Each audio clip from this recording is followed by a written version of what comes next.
Okay, hello everybody. I think it is now 1 o'clock Eastern, 12 o'clock where I am in Central Time. So welcome everybody to the Solar Eclipse Planning Workshop. My name is Angela Speck. I am one of the two co-chairs of the American Astronomical Society Solar Eclipse Task Force. And I will also be doing the introductory talk. Before we get going, I just want to mention a few things. First of all, participants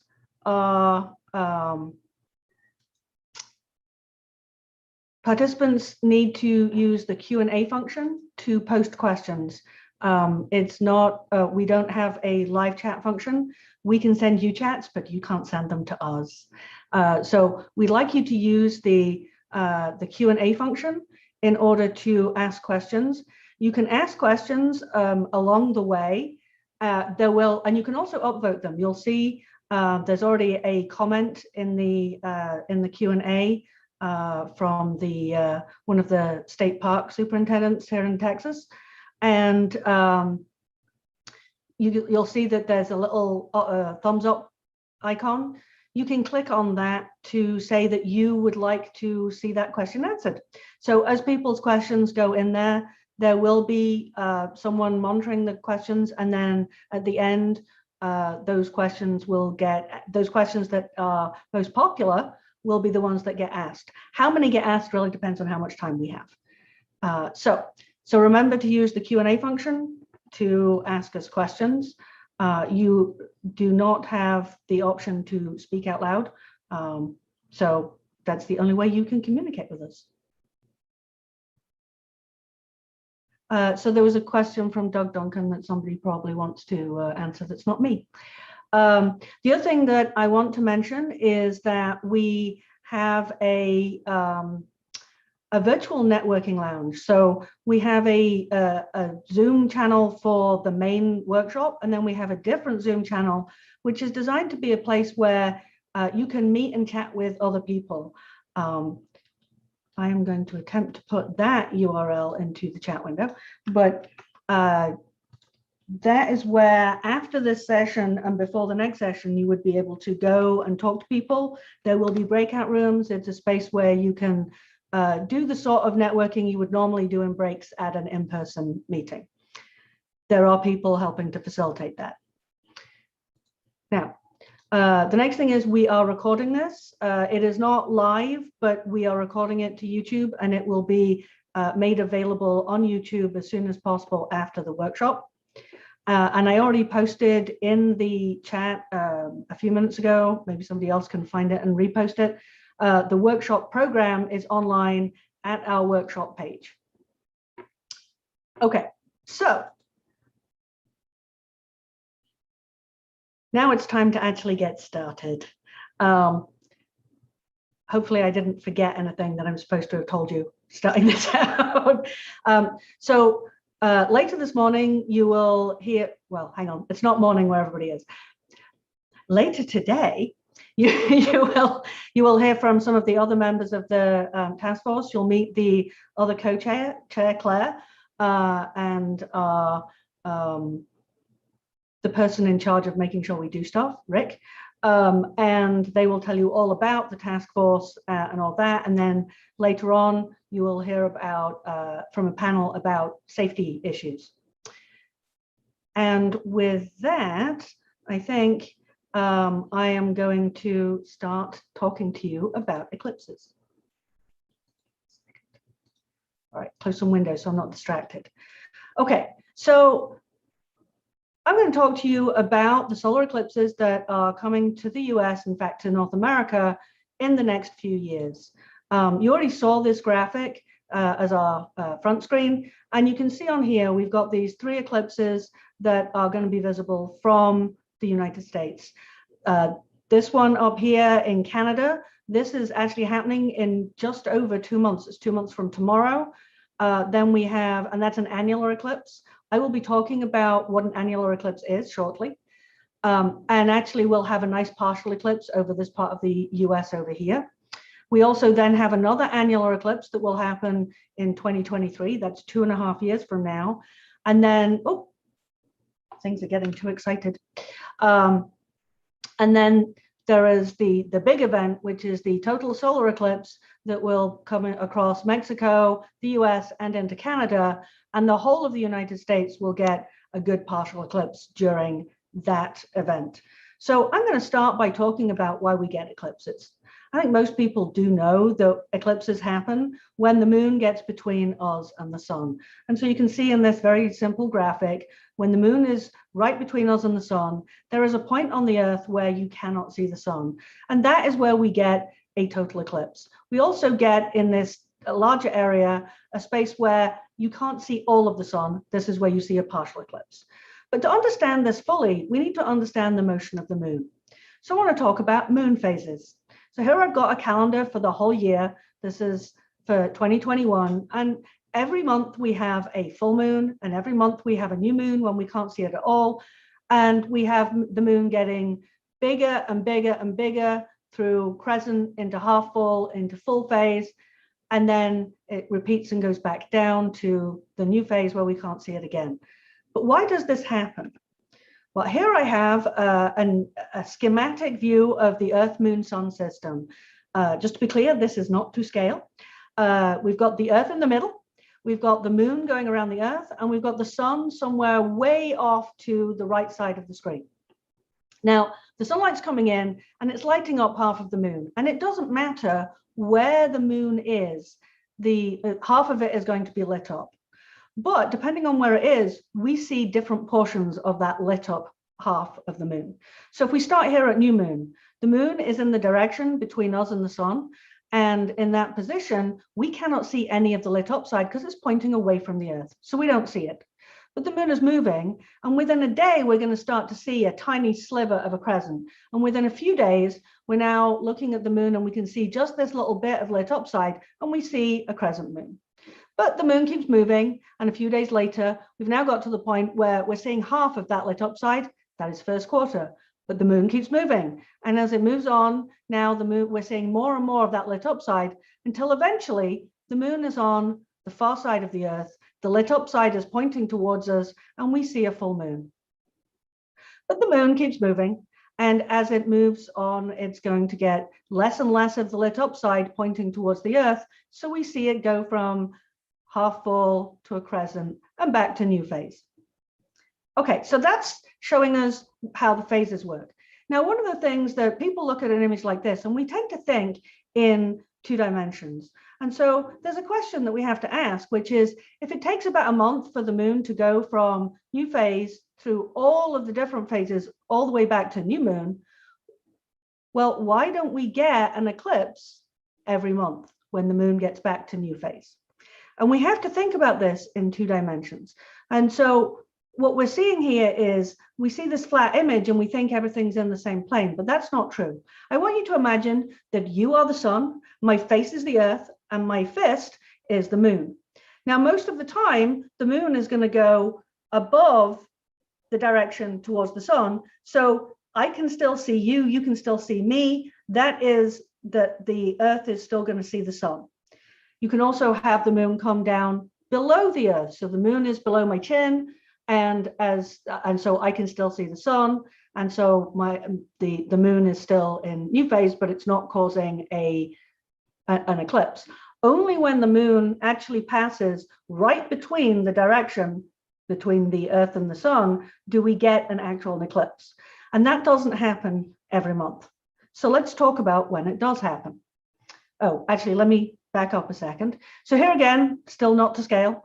I've got the Earth in the middle. I've got the moon on its orbit around the Earth, and this red line is the direction to the sun, which in this case is now way off to the left.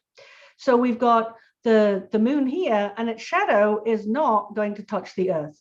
And so we don't get an eclipse. And so this is shown here more schematically. We've got, when the moon is in this position, we get new moon. We cannot see the lit up side, but the shadow does not hit the Earth. Likewise, this is why we can see full moon. The moon is still lit up by the sun, and we see that side that's all lit up, and it's not blocked by the Earth. We do not get a lunar eclipse. But when things are properly lined up, we have the moon directly between us and the sun, so my fist in front of my nose. Then we get a shadow cast on the ground. Also, when it's lined up like that, that's when you can get a lunar eclipse. The moon actually ends up in the Earth's shadow. Now, many of you may have seen lunar eclipses. You'll notice that the whole of this side of the Earth in darkness is going to be able to see this moon that's eclipsed. So half of the planet can see that lunar eclipse. But when we're looking at the solar eclipse, the only place that's in shadow is that tiny little spot on the ground. We're going to come back to that because it's important. Okay, so let's try and bring things together so we understand how often does this situation occur. So here I've got the whole sun, moon, earth system. The sun is in the middle, the earth is going around the sun, and the moon is going around the earth. The moon's orbit is at an angle. So remember I said that my fist is the moon, and it's basically, if it starts up here for new moon, it goes around in such a way the earth is still in the middle, and it will end up behind my shoulder blades for full moon. So that's kind of what's shown in this position. I've got the new moon up here. The sun is lighting up the far side of it. We can't see it, but the shadow does not hit the earth. Likewise, at full moon, we see the full moon. It's not being blocked by the earth shadow. But as the earth moves around the sun, where the moon is going to be in its orbit relative to the tilt of the plane is going to change the whole time. So when we get to 3 months later, when we get to here, now when the moon gets to new moon, it is directly lined up. It is my fist in front of my nose. The moon is casting a shadow on the earth. But the earth's going to keep moving. And so the next time the moon gets to full phase, to new phase, it will not be lined up. We will not get an eclipse. And here we can see now the moon is way down below the direction to the earth, but it's not casting a shadow. But the earth keeps moving. And eventually we're going to get to this position where it's lined up again. So we get a lining up of the moon, earth, sun system about twice a year. Okay, this is how we're seeing it lined up here.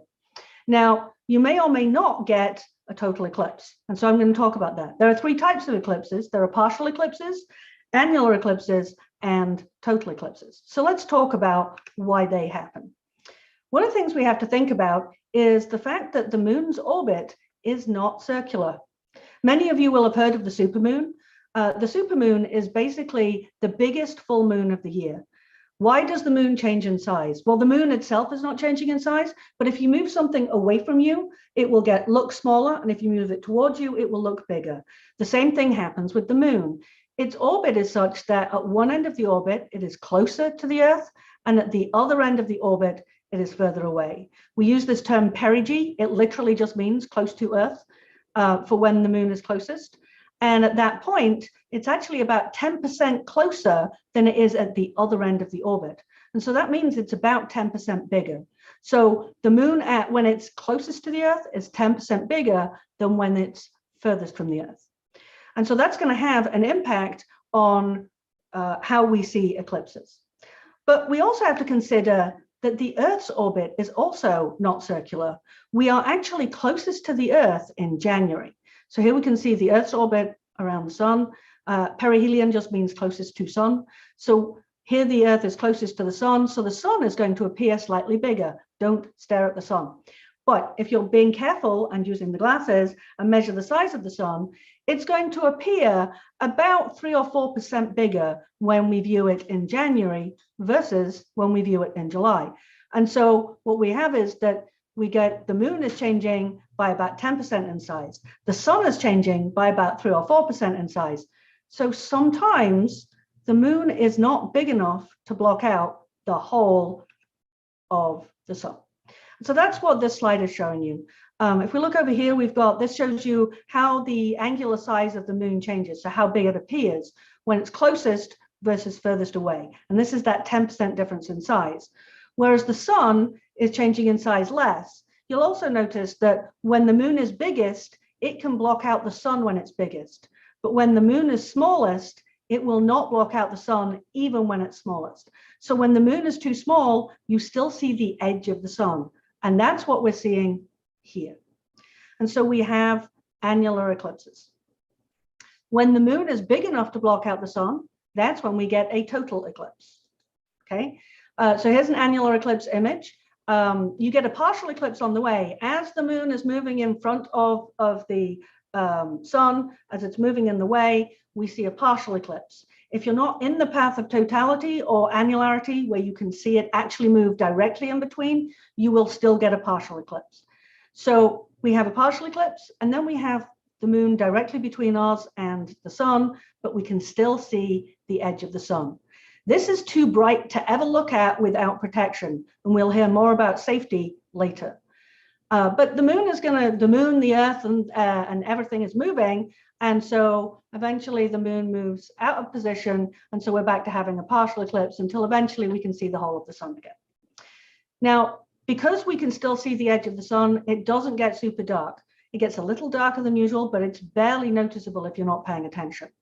On the other hand, when the moon is big enough to block out the whole of the sun, we see something like this, and the sky can go as dark as a full moon night. This corona that we're seeing here is about as bright as the full moon, and this is completely safe to look at naked eye. We'll hear more about this later. Oh, and this is a nice picture that I got from Rick Feinberg, who you will also hear from later. Okay, so let's go back to what's going on during an eclipse. So here I've got the sun and the moon and the Earth. And this shows you the motion, the direction the Earth is moving in its orbit. The green line shows you the direction of the moon in its orbit. And remember, the Earth is also spinning.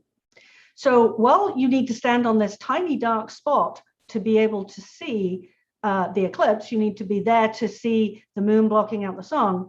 If you're in the slightly lighter gray color, you're going to see a partial eclipse. But this spot's going to move because the Earth is spinning, because the moon is moving this way, and the Earth is moving this way. And because everything is moving, you're going to have this spot move across the ground. So it draws out a line. This spot might be up to about 100 miles across.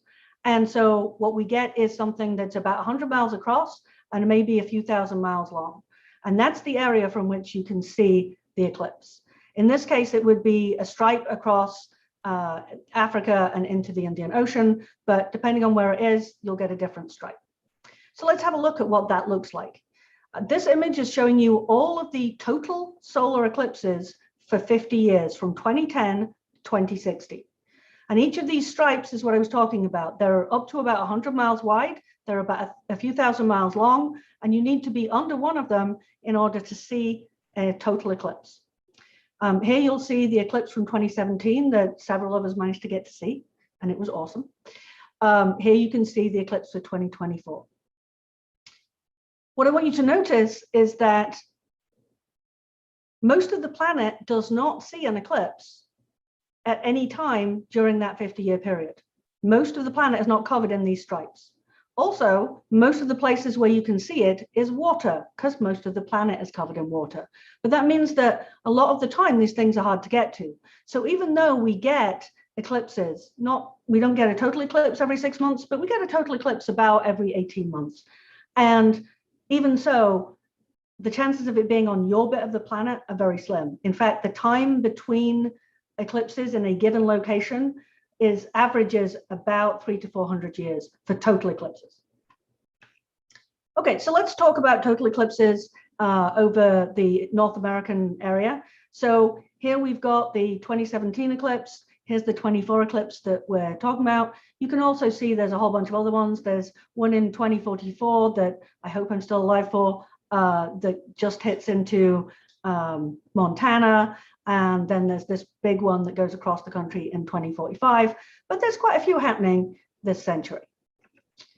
Here you can actually see, this is showing you putting together both the totals and the annulars. So this is for the years 2001 to 2020. So these have all happened. The blue lines are the total eclipses and the red lines are the annular eclipses. So you'll see over the US here, we've got that 2017 eclipse that went all the way across. The last time we had an annular eclipse was this one in 2012. I actually drove my kids from Missouri down to New Mexico to watch that one. But again, you'll notice that even when we include the annular eclipses, most of the planet does not see either an annular or a total eclipse during that 20-year period. Let's move forward to the current 2-decade period. So this is 2021 to 2040. And what I want you to notice is X marking the spot in the middle of the North American area. We've got the 2024 total eclipse and the 2023 annular eclipse. And that's what we're all here for, right? But actually, let me back up. There's also this one. This is an annular eclipse that's happening in 2 months. And so I want to talk about that briefly because this is a great opportunity. Here you can see this is actually showing you a view of the part of the planet that sees the eclipse.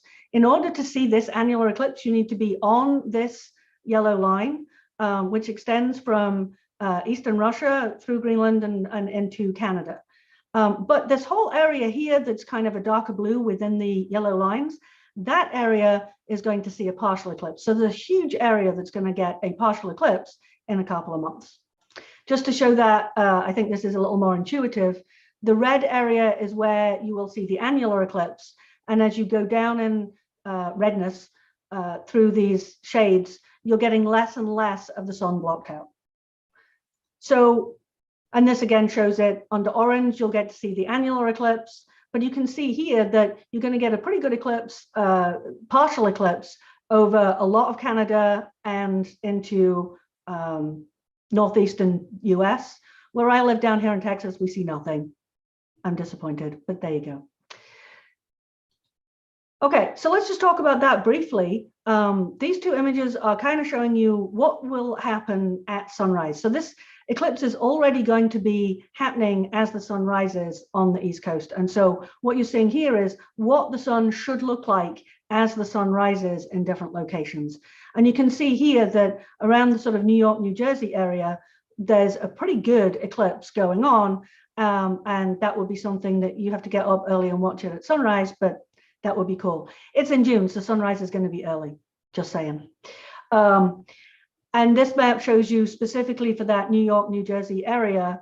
Actually, around here, you're getting 71, 72, 73% of the sun disappearing during that annular eclipse. So that eclipse is happening in 61 days. It is basically 2 months tomorrow. So, you know, it's going to be cool. I don't get to see it. All right, let's move on to things that I do get to see. So let's talk about the next solar eclipse that we will have over the United States, and that is the annular eclipse in October 2023.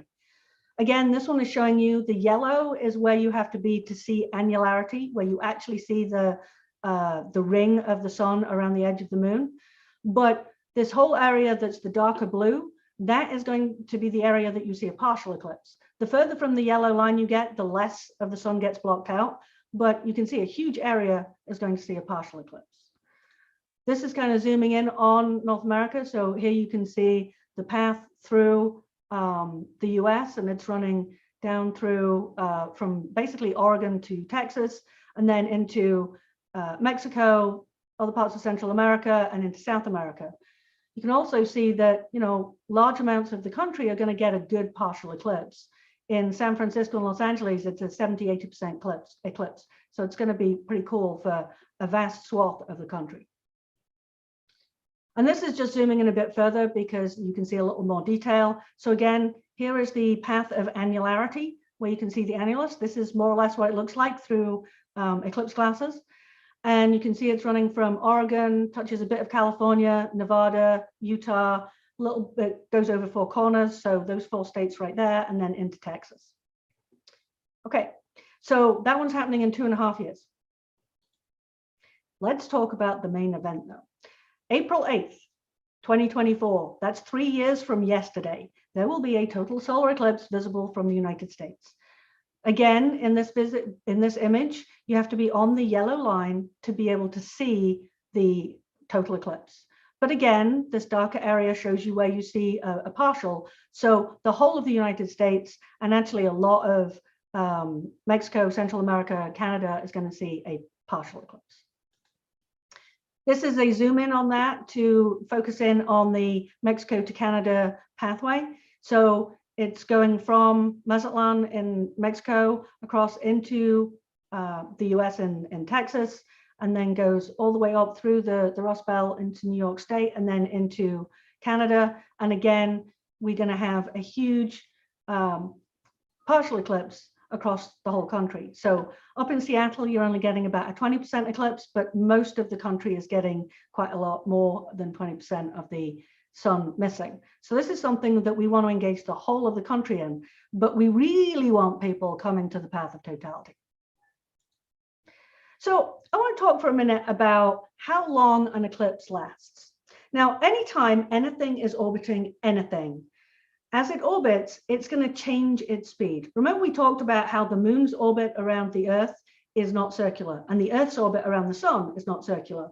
Well, the Earth's orbit around the sun here is shown, and it actually moves fastest when it's at this closest point and slowest at the furthest point. It's moving faster here and slower over here. And so depending on where we are in our orbit, that's going to affect how fast we move through that alignment. Likewise, where the moon is in its orbit behaves the same way. If it's at its closest point, it is going to move faster. And if it's at its furthest point, it's going to move slower. And so that's going to affect how long things are in alignment. But you also then have to take into account latitude, because that affects ground speed. We move fastest at the equator and slowest at the pole. So all of those things feed into how long of an eclipse you can get. Total eclipses can last anything from a fraction of a second if you're on the edge of the path of totality to 6 or 7 minutes. But most of them are more like 1 to 2 minutes. The other thing that you have to take into account is where you are on the path. So what I'm showing you here is this is actually where the two paths cross. So I've got the annular eclipse in 23, the total eclipse in 24, and we can see these shaded regions, and where they cross is where you get to experience both. For the record, my house is right about there. So I get to see both, yay. Okay, so, but I'm on the edge for both of them. So let's talk about that. You can see here this circle. If the eclipse shadow is a circle, it's not exactly a circle, but it's a good approximation. As the shadow moves along the ground, if you are in the middle of the path it is moving along, so at point 2, you will be under that shadow for longer than if you were near the edge. You can see this here. As we move to point 1, it is under the shadow for significantly less time. And as you get to the edge, you're under the shadow for a lot less time. And so even if you have a long duration in the path of totality on average, at the edges, you are going to have much less time. And so you want to get as close to the middle as possible. Now, I'm guessing for some of you, this is not going to show you all of the information on here, so I'm going to talk through it. This image actually has on it the durations of time. So what it shows here is that actually the longest period, the place that has the longest duration of eclipse, is on the center line in Mexico. And so basically, that's going to be a really popular place to go. And it's just under 4.5 minutes. Okay. As you move to the edge, it still goes down to basically nothing as you get to the edge of the path. But in the middle, it's 4.5 minutes. As we go up the path, as we get into the US in Texas, now we're going to get a little bit less. But it's still going to be only a few seconds less being in South Texas compared to being in Mexico. But as you go up the path, that time that you get in the center of the, on the center line in the eclipse is going to be less and less time. So there's going to be a lot of interest in people coming down to South Texas and into Mexico because it is where the duration is longest. There's another reason that people may want to come to South Texas and Mexico, and that is based on cloud cover predictions. So this is based on looking at cloud cover data for the time, basically 5 days either side of the date of the eclipse. So that's April 3rd through April 13th for the period 1979 to 2016. So this is basically an average of cloud cover for all of those days and dates. And what this shows you is that if you're up in Buffalo or Cleveland, the chances are you're going to have 60 to 70% cloud cover. Now, I will make a comment on this that I was in Missouri for the eclipse in 2017. We were predicted to get 50 to 60%. And in fact, most of Missouri had pretty good clear skies. So this is just a guesstimate, but it helps guide people to where they want to go. As we head down this path and look at in the sort of Indiana and Southern Illinois region, we're getting to sort of the 50% coverage. As we get into Southern Missouri and Arkansas, 40 to 50%. Northern Texas, we're still in that sort of 40% range. As we get into South Texas, it's in the 30 to 40% range. And as we get into Mexico, we can get down to 20%. And so you can see that there's definitely an advantage to being at the south end of this eclipse path in terms of the chances of having a clear sky. So that's going to feed into plans for how you expect people to come, how many people are going to visit your location. So bringing all of that together, oh, it's 62 days. Sorry, I don't know how many days there are in a month. It is 62 days from today until the annular eclipse that happens in Canada. It actually just touches the border right here in Lake Superior. But that's when there'll be a really good partial up in northeastern US. It is 918 days until the annular eclipse in 2023 and 1,095 days until the total eclipse in 2024. So that's how much time you have to get ready for all of this stuff. I'm not going to go into everything. The purpose of this workshop is to start the conversations about what needs to be done to get ready. One of the things that there'll be a panel on later today is eye safety. And here you can see two adorable children looking at the sun safely with these glasses. And so that's one of the things that you'll need to be thinking about in your planning. This is what it looks like when you look through these glasses. Basically, you cannot see anything except for the sun. It is these lenses are so dark that no light should come through except for the sun. And here you can see I already have Roadrunner branded glasses for UTSA because, you know, I'm in San Antonio, Texas. Of course, we have to have our own glasses. And I'm going to finish up by mentioning that we have this Eclipse website. Hopefully some of you have already found that. It's where we're hosting the workshop website. This Eclipse website is where we will have lots and lots of information for you, and it will be updated along the way, and you'll hear more about it later. And I'm going to stop talking and let somebody ask questions. Thank you.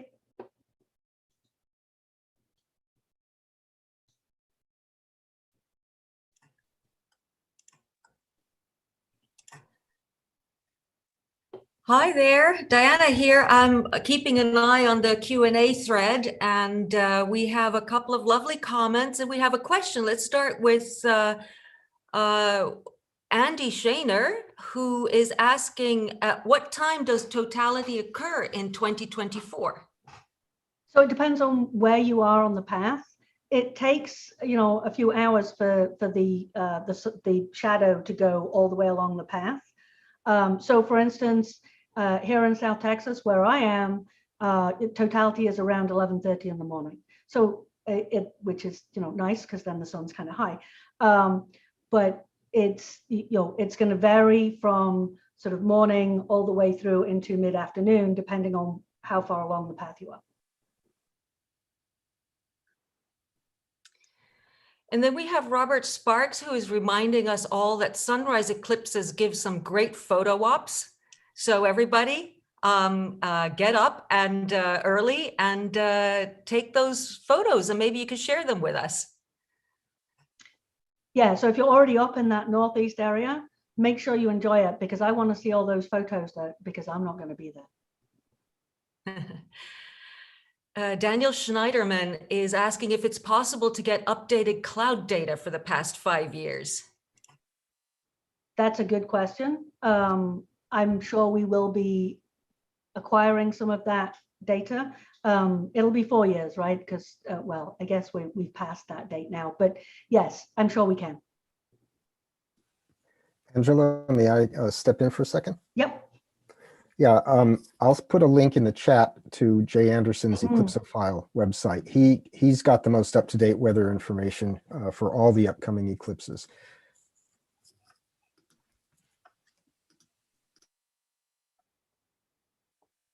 And then maybe we can all, in, 3 years' time, remember Mason Leist, who will turn 33 on April 8th.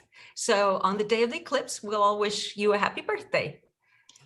I think that means you just had a really big birthday. That was yesterday, exactly. correct? Happy birthday, Mason. Yeah. So there are lots of really interesting comments here in the Q&A thread. So I would recommend that you can come on to here and read through them. And I'd also like to remind people that we will be having these Q&A sessions throughout the workshop. So please type in your questions and you can upvote the ones that you want to hear answered live. And so please, we'd love to hear from you with questions that our knowledgeable panelists can answer. Okay, so if there are no more questions, I guess we're gonna move on to the next bit, right? So I need to stop sharing. Actually, Angela, sorry, this is Rick again. Because we're all new to this for the first session, some of the Q&A stuff's gotten misplaced. So for example, there was a couple of questions that looked like they've already been answered, but in fact they weren't. So one of them was from Doug Duncan out in Colorado, asking if there's a participant list so we'll know who's here. In the webinar functionality, the attendees can't see the participant list as far as I know, but I will post a complete list of registrants on our workshop page. I couldn't do it earlier today because I was getting ready for today, and also registrations were still coming in, but I will do that this evening. So by tomorrow morning, you will have a list of all the participants. They may not all be online at the same time, but right now we have 148 people, I think. So we have quite a list. The other question was, will all the slides be available after the event? I think so. We have to clear that with all the presenters. But we will be posting YouTube recordings after the workshop, and we will try to also post the slides. Thanks, Rick. Okay, so any more urgent questions that people really want to ask before we move on to the next bit?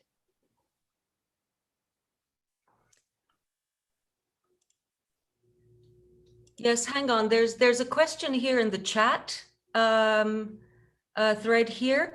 Is there a way to attach population numbers along the path of totality?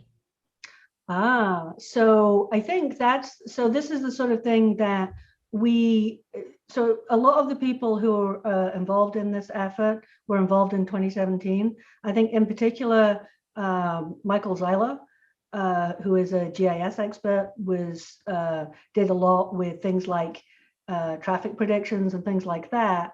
I believe that we should be able to do that.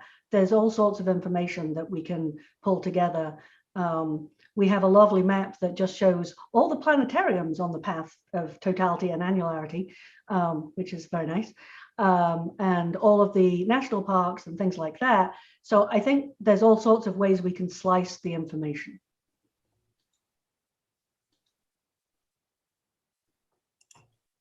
Yeah, and I think Rick also posted out just, Michael Zeiler's website is Great American Eclipse. A lot of the graphics we're using come from him, and he's already put a lot of those maps out there. But if there are things that you want, then we can keep a track of that, and we'll make sure that those things come down.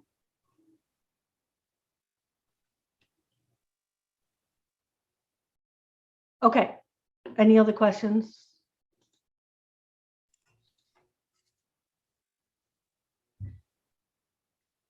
Okay, then I think it is time for us to move on to Rick Feinberg and Claire Raftery, who are going to introduce the Solar Eclipse Task Force. I'm going to let them introduce themselves properly. All right, thank you very much.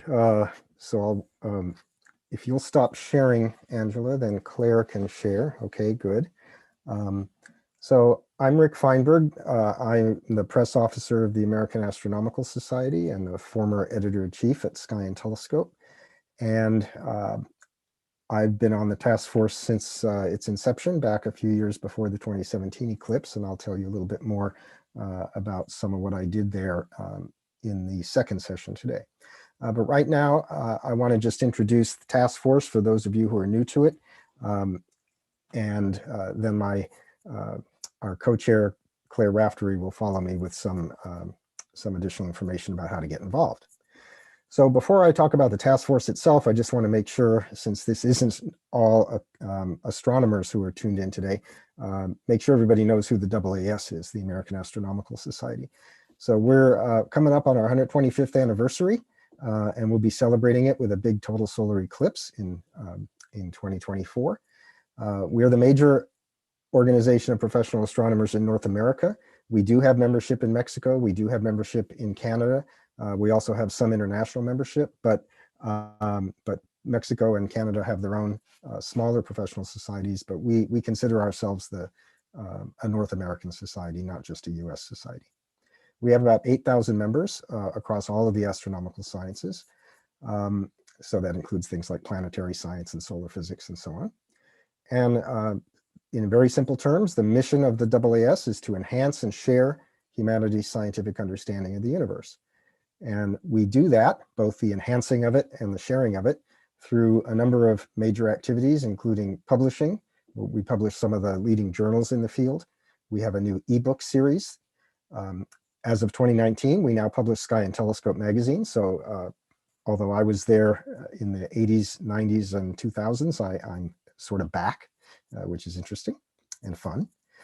We organize some of the world's biggest astronomy conferences. We have 2 major conferences every year and a number of smaller ones. We do science advocacy on Capitol Hill. That's the main reason we're based in DC. We don't lobby, but we advocate for science writ large. We have education and outreach programming. This task force effort is essentially a part of that. We want to make sure everybody in the country knows what eclipses are and why they happen and where they can see one. And we want to make sure that they do it safely and enjoy themselves. And then, because we're a professional society, we do professional development and training through workshops, software, hacking, and various things like that. So I mentioned the astronomical sciences, and we have 6 topical divisions that help define what that is. It's specific branches of astronomy or astronomy-related sciences, including dynamics, high-energy astrophysics, laboratory astrophysics, planetary science, and solar physics. So the next slide, we will talk about the task force itself. So a task force in AAS parlance is a group that is brought together for a limited period of time to achieve very specific aims. So we were formed in 2014, a few years ahead of the great American eclipse in 2017, to help prepare the country for that eclipse. We've kind of been idle for a few years, just knowing that there were more eclipses coming, and we got our official renewal of our charter from the AAS Board of Trustees just last year, and are now in the process of ramping up to full speed to prepare the country for 2023 and 2024.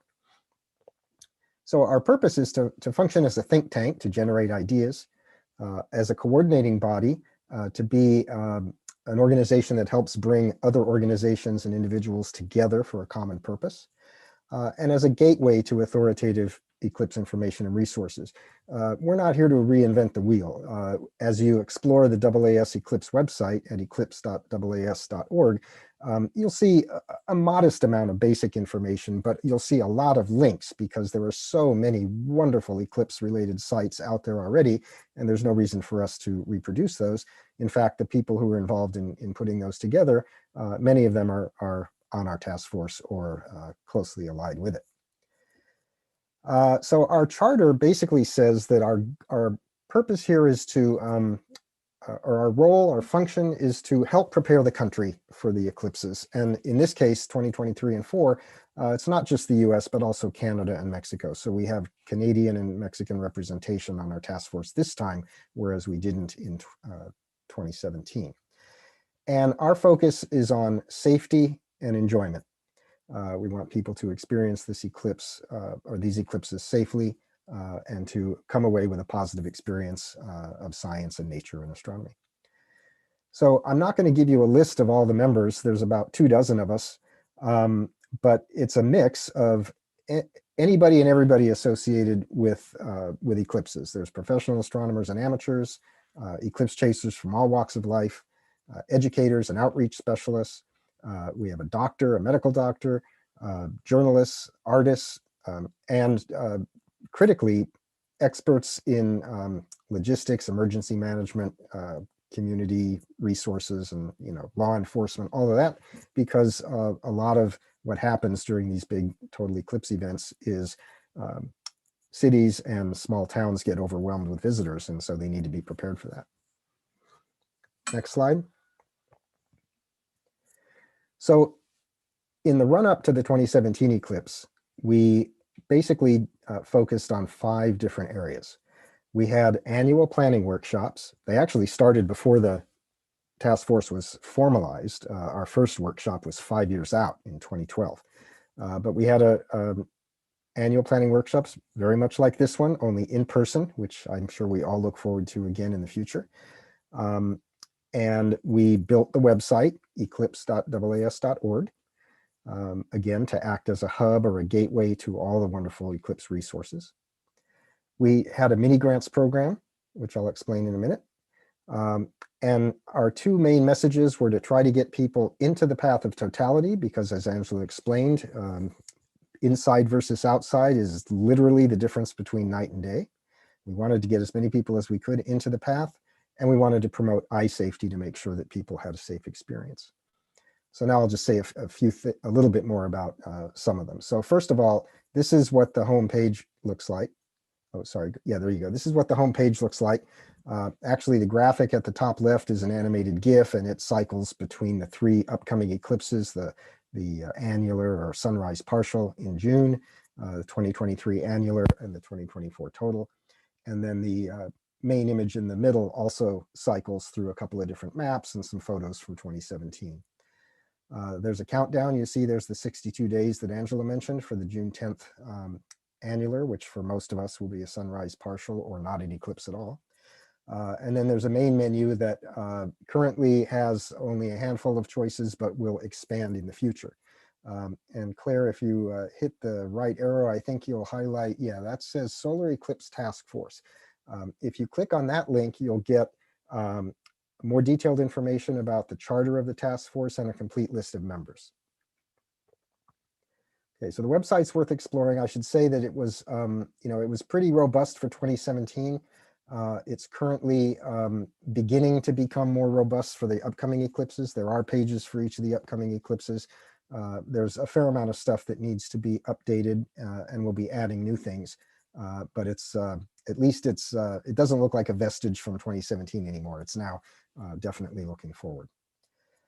Okay, so the next slide. So the mini grant program was something that we were asked to do by the National Science Foundation, which is one of our funding sources. I should mention and thank the 3 sources of funding that we had for the effort last time around were the National Science Foundation, NASA, which supported our workshops, and the AAS itself, which put some money toward workshop or toward task force travel and other things. So we, for the mini grant program, we put out a call for proposals. We decided to focus the effort on underrepresented communities and people who, may not normally think of themselves as having an opportunity to go into science. So we asked for proposals to do education and outreach activities that would serve underrepresented populations and underserved communities. We got about 150 proposals, but we were only able to fund with the money that we had about 30 of them. I think it was 31 in the end. Each of those got a little over $3,000. And we asked all the people who put on events related to the eclipse to survey their audiences, their attendees. And this word cloud was created from the responses that we got. This is now after the eclipse. And the bigger the word, the more often it showed up in the survey results. But you can see that it was very, very positively reviewed. And we don't know if we'll have a mini grant program this time, but we think so. We're still working on proposing to get the funding for it. Next slide. All right, so I said one of the messages we wanted to get across was that you really have to get into the path of totality.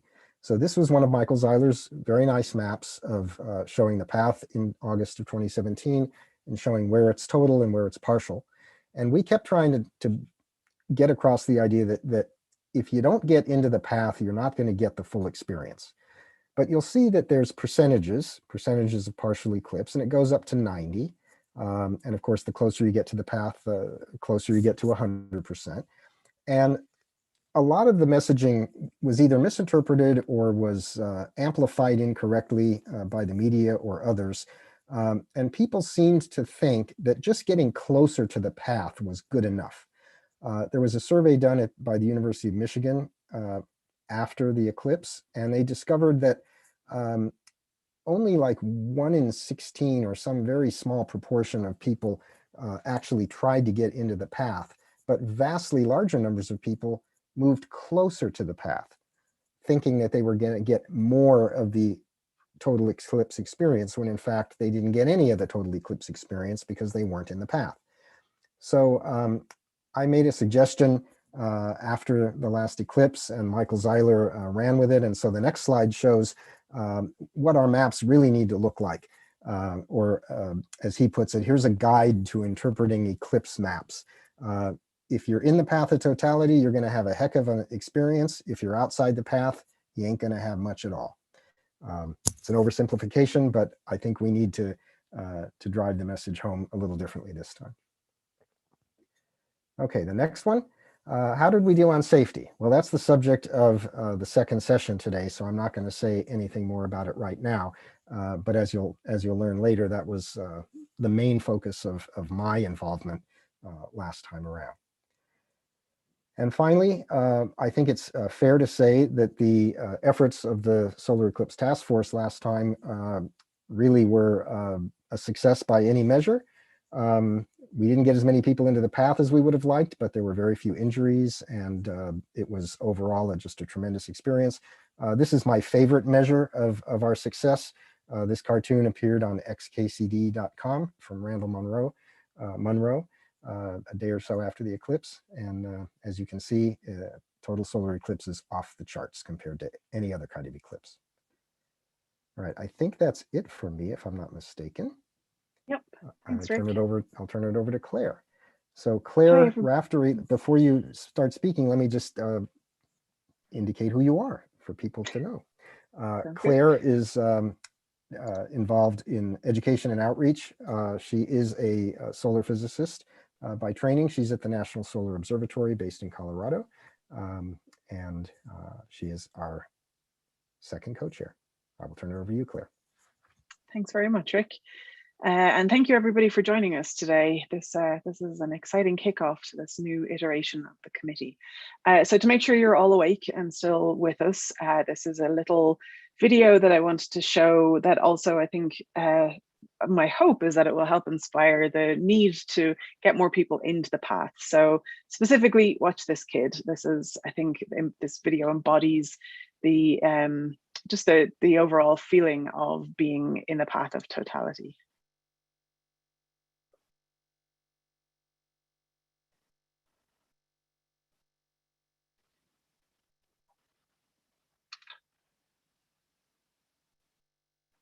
I realize I'm not sure that I'm sharing the sound on this, so my apologies there.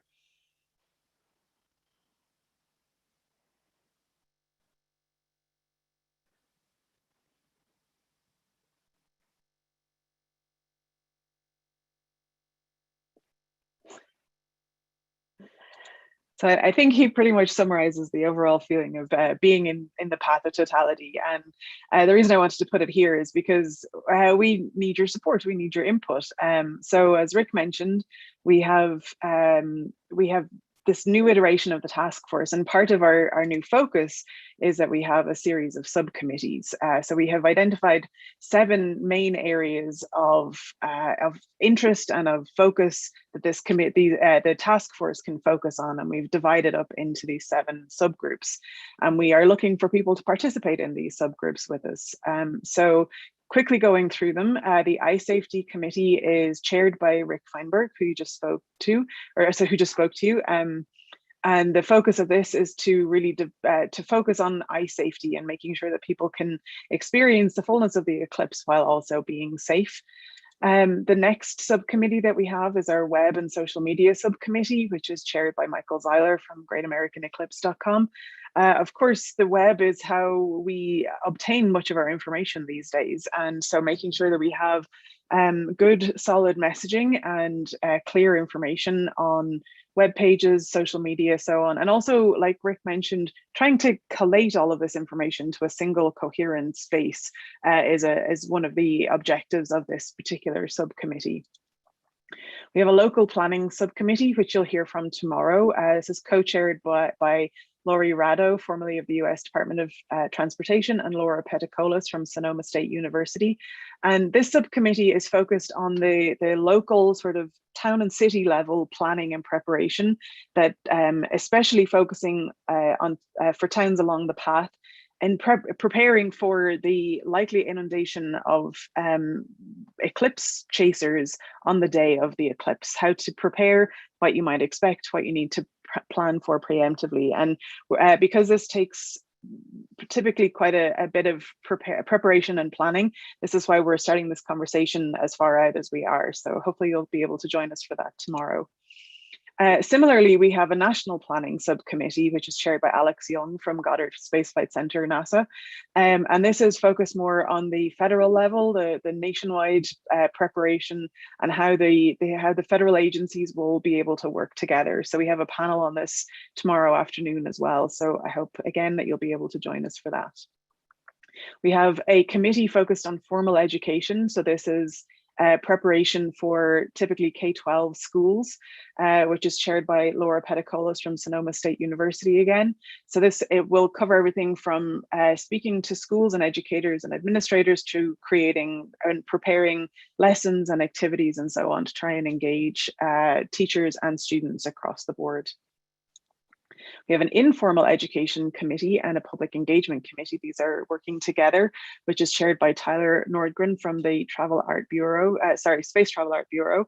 And this is focused on the after school informal education, planetarium, libraries, and so on, and how to engage and work with those communities in preparation for the eclipse. These can be really great partners to build ways of interacting with local communities. And so it's another subcommittee that we have going. And then we have our media relations subcommittee. So this is chaired by Pamela Gay from the Planetary Science Institute. This is focused on engaging with members of the media, whether they are science journalists or weather presenters and everything in between, in order to make sure that the information that's being transmitted is accurate and is making it to the people that it needs to make it to. So these are our 7 subcommittees, and we are actively looking for people to join these subcommittees. So if you would like to volunteer for one of these, some of the things to keep in mind is this is a way for you to directly participate in actively preparing for the upcoming solar eclipses. It's a way for you to connect with your counterparts in other parts of the path or other parts of the country.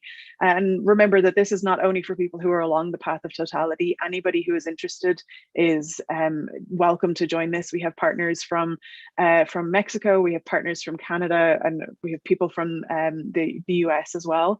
And if you decide to volunteer to do this, we will add you to the task force Slack channel, which is one of the main methods that we're using for communication and collaboration during this time. So the direct link is here, and I'm hoping somebody might be able to put that in the chat for us.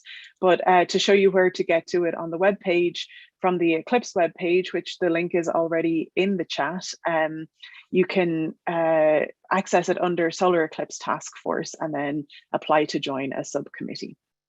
So hopefully you will take some time to consider whether or not you are interested in doing this and then apply to join the subcommittees. So the final thing that we want to talk about today is our eclipse planning workshops. So this is a group of lovely people who met together in St. Louis, Missouri in 2019. This was the first preparation workshop for the 2023 and 24 eclipses. The 2020 workshop was cancelled / postponed because of COVID. Thank you, COVID. And then this workshop is our second workshop in the series, which of course is virtual. Moving forward, we hope that we will be able to move back into an in-person space and start to have annual in-person gatherings again. And we are calling for people to host these workshops. So we're looking for people to take on a partnership with us to actually run these workshops in their local area. So this again is not limited to people who are along the path of totality, although we do find that the hosts who tend to be along the paths are, you know, more willing to sort of go all in and really invest in making sure that this is fully ready for everybody. But we're open to anybody proposing to host a workshop. So we have a few different preferences and then a few requirements. So we would prefer that the venues are, like I said, within the path of totality, but it's not required. And then we would like to schedule these workshops around the pre-anniversary dates of the eclipses, so early April and mid-October. But that's, again, preference, not a requirement. We're open to any time of the year. But we do have a few requirements. So we need a meeting space for up to 125 attendees in a plenary space and a large space. But we also will need space for breakout sessions. It needs to be close to an airport. Of course, we'll be having people coming from not only all over the US, but also from Canada and Mexico. We will need access to convenient and reasonably priced accommodations and broadband internet service for everybody to be able to use while they're there. So if you are interested in hosting one of the upcoming workshops for the AAS task force, there again is a proposal form on the web page. So this is the direct URL. And we're hoping to have the proposal submitted by June 11th of this year. So if you're interested, we're particularly interested in groups collaborating on this. So if you're in a town that is perhaps along the path of totality, maybe working with a few other groups within your town to host a workshop would be a great suggestion. So to get to this link from the workshop page, go to the Eclipse webpage again, and then under workshops, submit a proposal to host a workshop. So I think that is it for us. We can take questions if there are any questions in the Q&A. Rick, are you back with me? I'm back with you, and I think Diana is probably struggling to figure out where the questions are, because there's a lot of people using the question and answer box just to make comments. And we also have a few questions that have come in from other panelists in the chat. So Diana, I'll turn it over to you and let's see how far you're able to get, and then maybe we can help you out. Sure thing. I'm not muted, am I? Yes, hello. Yes, I think I have just figured out one feature here in the Q&A, which is going to help me a lot. But I would like to start by saying, Claire, the kid in the video is extremely popular, and everybody would love to know the link to that video. I will post it. I'm sorry, I forgot when I hit share screen, I forgot to click share audio as well. So I'll post a link to that. I think we have it on our YouTube page. Perfect. But yeah, it's a great video. It makes a lot of people very happy. It helps, it illuminates the saying that a lot of eclipse chasers have, which is the best part of an eclipse video is usually the audio. So it's too bad that we weren't able to hear the audio. But in this case, the video was a close competitor. Yeah, it was one of those things where it was the one thing that was too many for me to remember during the prep this morning. So, oh well, yeah. Just keeping you on tender hooks for you to come back for more, right? Perfect. I know you will make many people very happy. There's a question here from Tricia Simmons. Is there a library of these maps, particularly the NOPE map, that we can use for presentations to our communities, Rick? Michael Zeiler has the single largest collection of not just good, but really interesting, even fascinating eclipse maps on his site at greatamericaneclipse.com. The NOPE map isn't posted there yet, as far as I know, but I'm sure it will eventually. He's creating maps faster than he can get them onto his website. And let's just repeat this just to be clear. Lucia Brimer, forgive me if I haven't pronounced your name properly, would like to know if one needs to be a member of the AAS to join a subcommittee. Oh, absolutely not. No, no, no. We're looking for people from all over the country, all over the, not just this country. I should train myself to say all over North America. But even people who've been through the eclipse experience in other countries are welcome to join us because we can benefit from their wisdom and experience. In fact, one of the people I enjoyed working with most closely last time around was from Australia. And we have Kate Russo on our task force, and she's from Australia as well. They learned a lot from some eclipses that went through the outback in the past decade, and we have benefited greatly from their input. So no, you don't have to be a AAS member. And now we have a question from Carolyn Ng, who would like to know, how can we help to reach the underserved, underheard communities? Well, if we have another mini grant program, we'll be able to help fund outreach to those communities specifically. If we can get some representation on our subcommittees, like our local planning subcommittee, for example, that specifically is interested in reaching underserved communities, that would be very helpful. I don't have a better answer than that at the moment. Claire, do you have any thoughts on that? Or maybe Angela would like to join as well.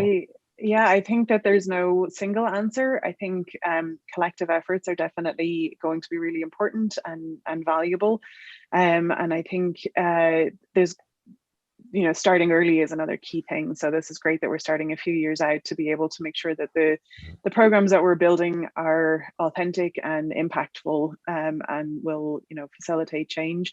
The great thing is that this is especially the 2024 eclipse, although also the 23 annular eclipse, they pass through some areas of very underrepresented groups. And so I think that, this presents a good excuse to engage with people. If you've been hesitating in the past, I think this is a nice opportunity to step into this this kind of responsibility. But I think that there's no right answer to this question, I don't think. I will mention, because you just reminded me of it, Claire, that when we have our national planning session tomorrow, one of the things you'll hear there is that NASA's taking the lead on this, but they're working with many other federal agencies and departments, including the Department of the Interior. And the relevance there is that especially the 2023 path going through Arizona, New Mexico, parts of Colorado, parts of Utah, go through a fair amount of indigenous people's territory, reservations and so on. So we will be making a special effort to reach out to those communities. We had some of that in the 2017 as well. But it wasn't as well organized because we didn't have planning at the national level for those particular communities. Mm-hmm. And I think, go ahead, Angela. I was just going to add, I think one of the things that you can do is volunteer for either the formal or informal education subcommittee, because both of those are going to be places where we'll be thinking about and helping to produce materials that will be going out into various communities that are underserved. So, for instance, I live in San Antonio, which is very diverse and has some huge underserved communities, where, doing outreach to both the local communities and to the local schools is going to be a big part of what needs to happen here. But as a national task force, we can facilitate that by producing the materials. So volunteering in either the informal or the formal is a good way to start that. Andy Fratnoy, who's also on the task force, he posted that libraries are a good way to do this as well. Of course, that falls into the informal education piece. So that's a good way if you want to actually be involved in a committee a subcommittee, then one of those education subcommittees is a great place to go. I agree. That was going to be my point too. So great minds. While we're talking about which subcommittee one should join, I would like to read out Marie-Ève Naud's question. First, she presents herself as I'm a professional astronomer and also informal educator based in Montreal, Canada. Our human resources are limited here in Quebec, as probably many other places. So her question is, which subcommittee should we join if we need info about pretty much everything? All of them. That's a valid question. In the submission form to apply to or to volunteer for the subcommittees, we do ask you to select which committee or committees you're interested in, but then there's also a box at the end for additional information. And so I might suggest that you put your explanation into that box, and then we can maybe work with you on the side to figure out which committee or committees would be best for you to join. Since the other thing to bear in mind is that not all of these subcommittees will be ramping up at the same speed. So the local subcommittees and the national planning committees are obviously moving more quickly now. They're features of these workshops. The next phase will cover more of the education and engagement, and then so there's you may want to join different committees at different parts of your planning phase, but there isn't a limit per se. It's more to do with what your own personal bandwidth and interest in getting involved, I think, is related. Claire, if I can make one, can I make one comment to Marie-Ève in Montreal? The Royal Astronomical Society of Canada, Marie-Ève, it has its own task force. So if you get in touch with the local center in Montreal or the national office in Toronto, we can get in contact with you, and you can help us out as well. We can pass information to you. Thanks. And Randy is our liaison to the RASC, Royal Astronomical Society of Canada. So thanks, Randy. And we said that we had connections to Canada, that Randy's who we meant. There are some other comments coming through, I see, that should be addressed in the context of the subcommittees. A couple people have asked, is there no subcommittee for this or no subcommittee for that? These are the committees that we knew we needed for the purpose of advanced preparation of North America for these upcoming events. In terms of the educational needs, safety needs, the community planning needs to make sure that communities are prepared for the influx of tourists if they're on the path, and so on. There's nothing preventing us from creating additional subcommittees. In fact, we had at least one more that we decided we didn't need to stand up yet because we're just not sure if we'll need it. But you're welcome to suggest other committees.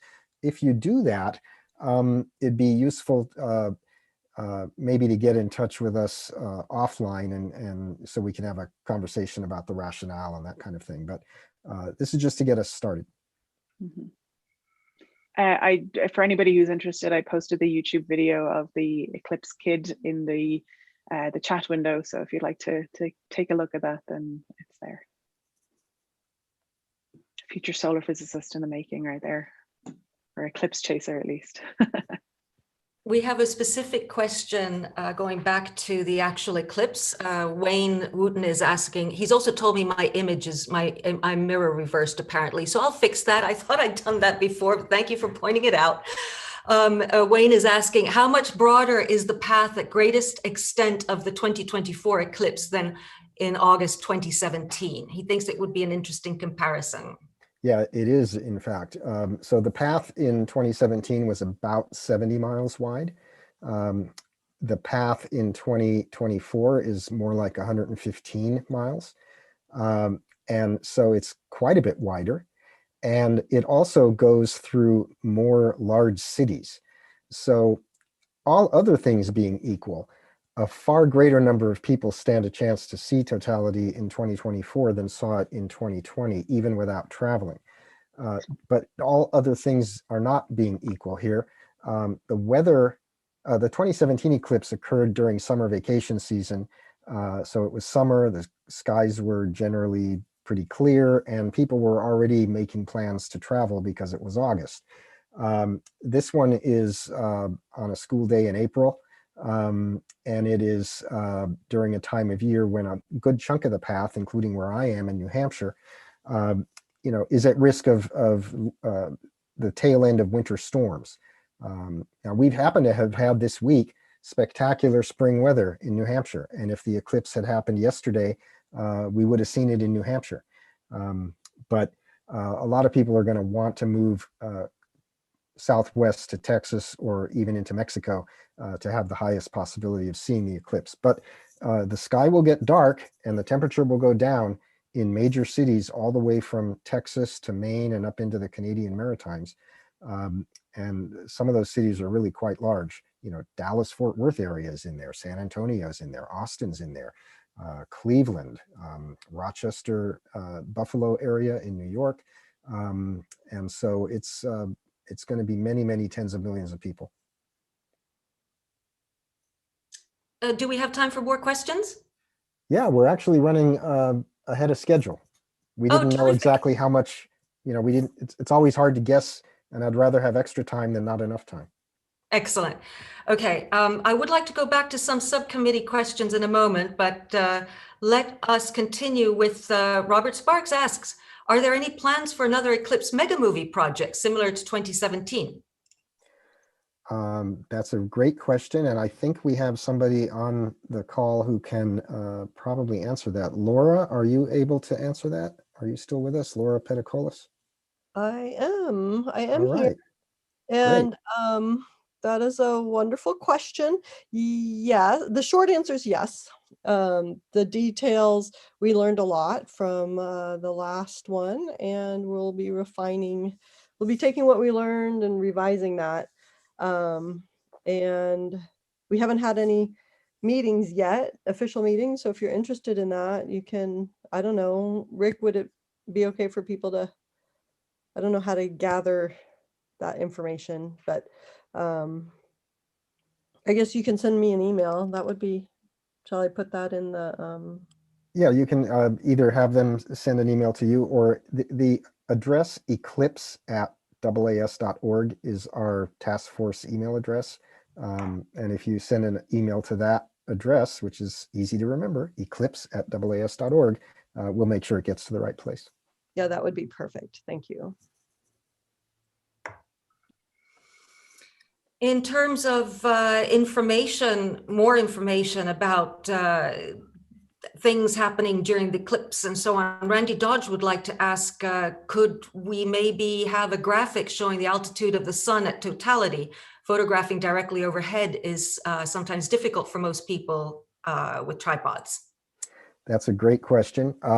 So there are two sources of really fine Google Maps for all of the upcoming eclipses. One of them is Fred Espenak's site. He's a former NASA scientist who's now retired, but he goes by Mr. Eclipse. His website, eclipsewise.com, has Google Maps where if you click anywhere on the path, it gives you things like the duration of totality, the contact times, when the eclipse begins and ends. It also gives the azimuth and altitude of the sun. The other one is Xavier Joubier, who I believe is in France. He might be in Belgium, but I don't have his URL off the top of my head, but we link to it from our Eclipse pages on the AAS Eclipse website. His do the same thing, only go a little step further in that as you hover over the contact times, it shows you which direction the moon is coming from and which direction it's moving and things like that. So both of those will give you all that kind of detailed information. And then I suspect Michael Zeiler, having heard this question, will create a map where he has lines of the altitude of the sun across the path of totality at mid-eclipse or something like that. It would be an easy map for him to make. But the information is out there if you know where to look for it. And Rick, I'm going to put a little plug in for the NSO webpage. Also has similar pages, similar maps for the upcoming eclipses that also have the information in local time. We found that some of the challenge was that the time was in UT or something like that. So the NSO map has similar stuff, but in the time wherever it is you click on the map. Yeah, the some of Google these Maps links in the chat. have the ability, you can set your time zone, but it's, one of those things that a lot of people overlook because the maps are so busy. And I have to admit to my embarrassment, Claire, that I didn't look on the NSO site. All right, that's what I'm here for. I'll add links to that from the Eclipse pages on the AAS site. And Katie Rainey has a question that I think everybody who is listening in on this and would be interested in joining a subcommittee would like to know more about, and that is, what kind of time commitment or workload should committee members expect if we are accepted to join a subcommittee? Do you want to try that one, Claire? I mean, I have an answer Sure. ready. I have an answer. We'll see if we're on the same page. Okay. This is a test. I think it will largely depend on your own personal bandwidth. I think some participants in subcommittees will want to and perhaps need to invest more time than others. I think that the more people who get involved, the further the work gets spread, and so the lower the overall work bandwidth or work commitment needs to be. We haven't exactly figured out what the specifics will be. What we're working, the sort of method that we're working with at the moment is that the task force has regular meetings, and that the subcommittee chairs do reports back to the task force during those meetings. So my guess would be that it will be on sort of a monthly cadence to begin with. Perhaps as events get closer, the time commitment may need to increase, but I would like to hear what Rick has to say and see if we're on the same page. Yeah, we're basically on the same page. I was going to say, as much as you have time to put in, the way I see the subcommittees, it's not so much how often they meet or how long they meet, or what specific activities they want to undertake where they need, people to roll up their sleeves and get to work. It's more about connecting with other people who have similar concerns and needs, and just being part of the conversation. And, you'll see ideas popping up in the Slack channel, or you'll hear ideas popping up at the meetings, which, will almost all be by Zoom, I'm sure. And those will be useful to you. And so just by your participating and being part of the conversation, I think it will be helpful to you, and any ideas that you kick into the mix will be helpful to others. We're not looking for people to do a lot in the way of projects, but we are trying to make sure that the response across all of North America is coordinated, and that the messaging to the public is coordinated. Mm-hmm. And I see a lot of suggestions of, we could do this, or can we have a map that does that, and so on. And I think they're all really valuable ideas. And I guess the plug I would make is that by joining a subcommittee, you have then a forum in which you can bring your idea and then work with other experienced people to actually bring that idea to fruition. I think it's less of a, punt the idea over the wall and hope that somebody catches it, and more a forum in which you can make these things come to light.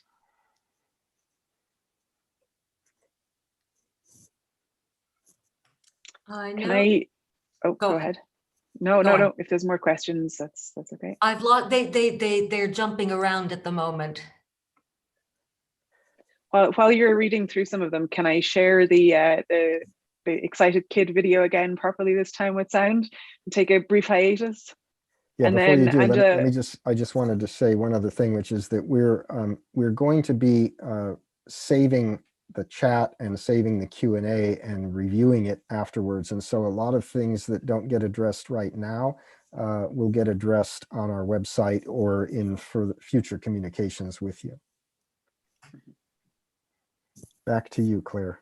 All right, let's see, share sound. Hopefully this works this time.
like the end of that is as important as the beginning, because the sound of disappointment as the moon moves past the sun, I think, is pretty palpable. It reminds me that that my two youngest boys saw their first total solar eclipse when they were about the age of that young man. And my middle son, he was crying afterwards. It moved him that much. Yeah. All right, Diana, do we have any more questions that we can find and we do. I have lost it, but I think I vaguely remember it. Carolyn Ing has another question, and I believe it was asking about Eclipse Ambassadors in addition to the task force and the subcommittees. Will there be Eclipse Ambassadors? A cohort. I found it. A cohort of Eclipse Ambassadors. Let's be precise. Yes, that concept has come up already in some of our meetings. We have the nucleus of such a thing through the involvement of the Society of Physics students, which are physics and astronomy undergraduates all over the country. They specifically allied themselves with our task force because they want to function largely in that capacity. And so we haven't yet begun to have the discussion about it, but I think something modeled on NASA's Solar System Ambassadors or the AAS Astronomy Ambassadors or something like that, where people agree to help spread the messaging that we want to see spread, and go through just enough training to be able to do that, and then become Eclipse Ambassadors could be very valuable throughout communities all over the place. So we'll definitely think about that. That's a really good idea. Tony Kunz is asking, would you see a partnership of experienced Eclipse groups or organizations that would partner with small towns or small groups and counties to help them through the process of preparing? Yes. So I suppose I'm understanding outside of our subcommittees. Oh, absolutely. In fact, a lot of people who went through the 2017 eclipse, have stepped forward and said, look, we learned so much from that, that we're happy to help, we're happy to help in Texas or happy to help in New York or wherever somebody who didn't have the last totality is located. So these folks, you're going to meet some of them over the next 48 hours because some of them are on our panels. And others will be on our subcommittees or our workshop attendees. So the short answer to that, which I'm apparently unable to give shortly, is yes.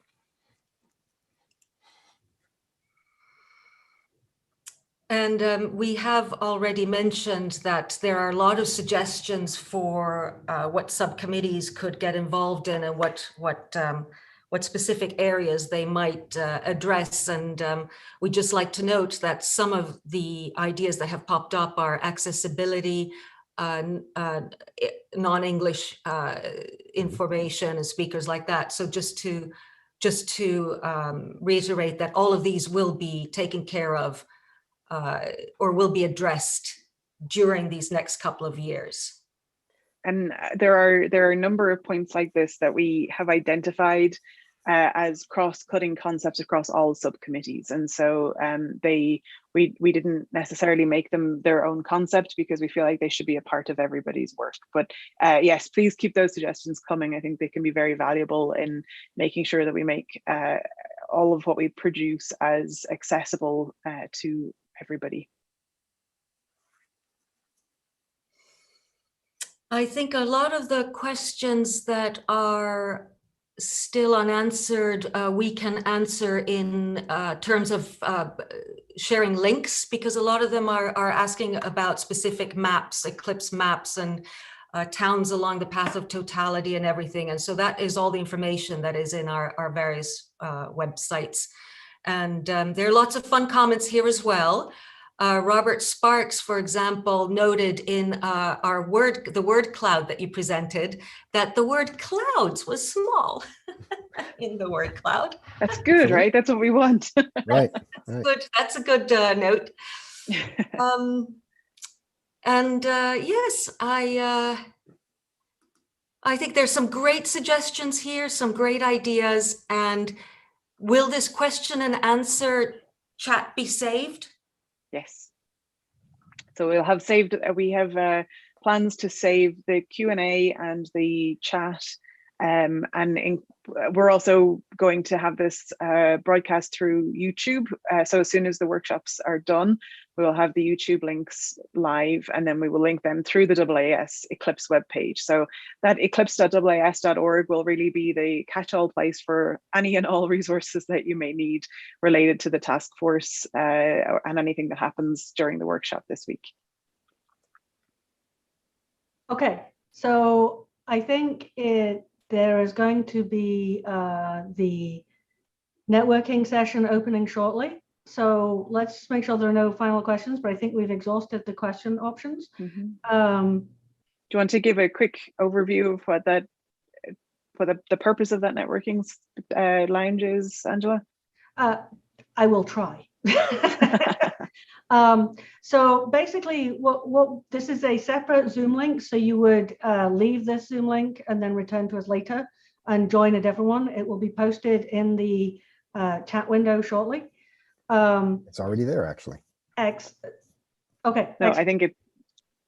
Oh yeah. Yeah, yes. Anna Hurst posted it. She's already posted. Excellent. Yeah, great stuff. Okay, so you can click on that, and the purpose of this is, you know, if we were in person at a real venue altogether, we'd go and have lunch or a coffee break and chat and talk about the things, you know, meet new people.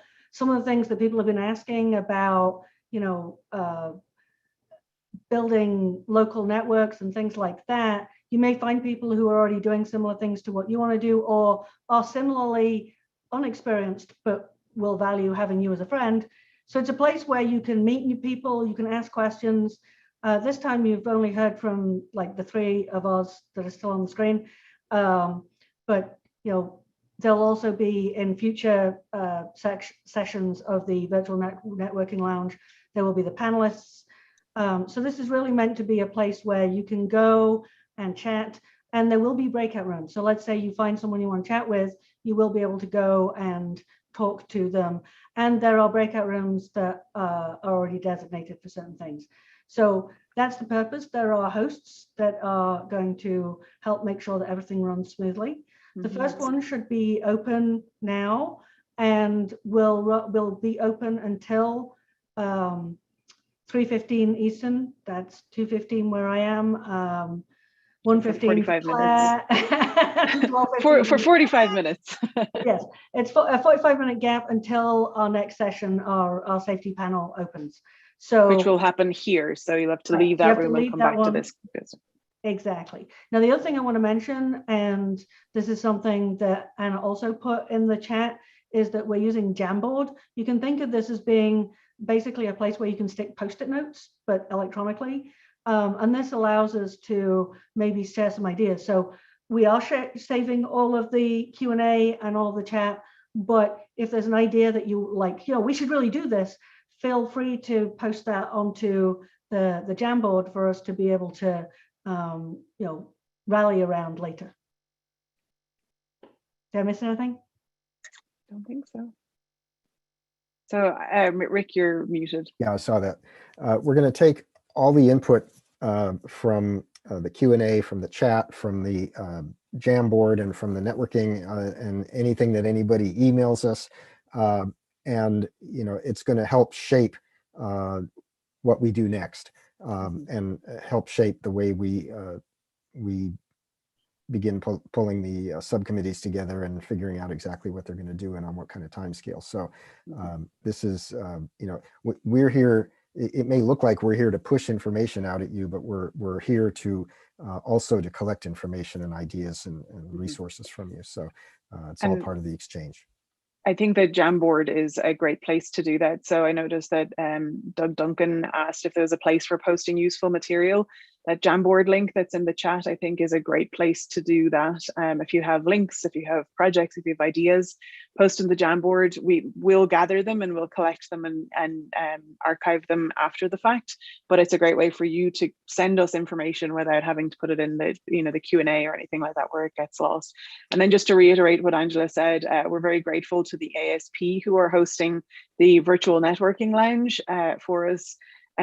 Because of the point that Doug made earlier, that using this webinar forum, you all can't interact with each other. So this is an opportunity for you to see who else is involved in the workshop and in this community that we're trying to grow here. So that's really the place where you can just go and hang out and shoot the breeze and so on. So we hope that you join us over there. We hope that you jump off and go join that other Zoom session for the next 40 minutes.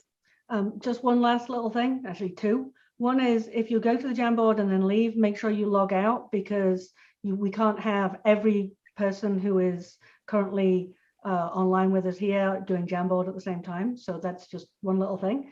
The other is there's a question about where will the new link be? There is a link that you should be able to see in the chat that is to get to the virtual networking lounge. When you want to come back, it's the same link you already used to come back for the afternoon session. Sorry, later session. Also, I noticed another comment in the Q&A box that I can address. David Humphreys mentions that maps need to be zoomable so that we can see small communities that will be affected, and so that the exact position of the center line can be pinned down better. Xavier Joubier's Google Maps are zoomable to a higher degree, I think, even than Fred Espinak's. And so if you go to his website, which there is a link in the chat already, somebody gratefully put it in there, you can zoom down to the neighborhood level. It's quite remarkable.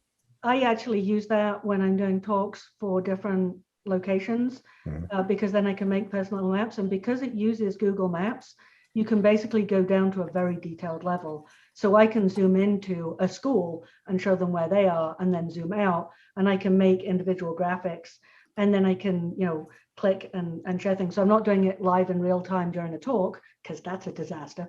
But that the Xavier Joubier's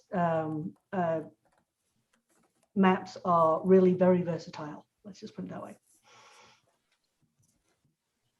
Okay. Yeah, well, just put a link to the 2024 version in the chat. Okay. So we shall see you all in 15 minutes past whatever the next hour is for you, depending on which time zone you're in. All right. Thanks for joining us this morning.